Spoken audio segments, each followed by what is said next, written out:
வணக்கம். நாம் இன்னைக்கு பார்க்க போகிற பஞ்சலோக சிலை சுகபிரம்ம மகரிஷி. வேதவியாசரனுடைய மகன் தான் பார்த்தீங்கன்னா அது சுகபிரம்ம மகரிஷி.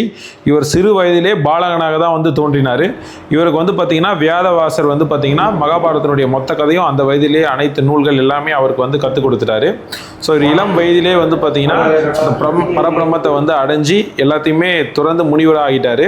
ஸோ ஸ்ரீனிவாசன் ஸ்ரீ பத்மாவதி தாயார் அவர்களுடைய திருமணத்தை முன்னாடி நின்று நடத்தினவர் தான் பார்த்தீங்கன்னா இந்த சுகபிரம்ம மகரிஷி.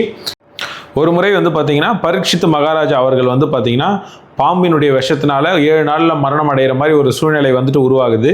அப்போ பார்த்தீங்கன்னா ஸ்ரீமத் பாகவதம் அப்படிங்கிற அந்த புராணத்தை இவர் ஏற்றி அதன் மூலமாக அவருடைய உயிரையும் பிழைக்க வச்சிருக்காரு. ஸோ அதனால தான் பார்த்தீங்கன்னா ஸ்ரீமத் பாகவதம் அப்படிங்கிற அந்த புராணம் நம்மளுக்கு கிடைச்சிருக்கு. ரொம்ப அழகாக இந்த சிலையை வடிவமைச்சிருக்காங்க. ரொம்ப நேர்த்தியாக அவர் அருள் புரிகிற மாதிரி அமர்ந்த கோலத்தில் கழுத்தில் அந்த ருத்ராட்சத்தோட சிகை அலங்காரம் அந்த கிளி முகத்தோட ரொம்ப அழகாக காட்சி அளிக்கிறாரு. இந்த சிலை பிடிச்சிருக்கவங்க நம்மளை வாட்ஸ்அப்பில் கான்டாக்ட் பண்ணி பர்ச்சேஸ் பண்ணிக்கோங்க. நம்ம ஷோரூம் இங்கே சென்னை அம்பத்தூரில் இருக்குது. நேரில் பார்த்தா நீங்கள் பர்ச்சேஸ் பண்ணிக்கலாம். ரொம்ப நன்றி.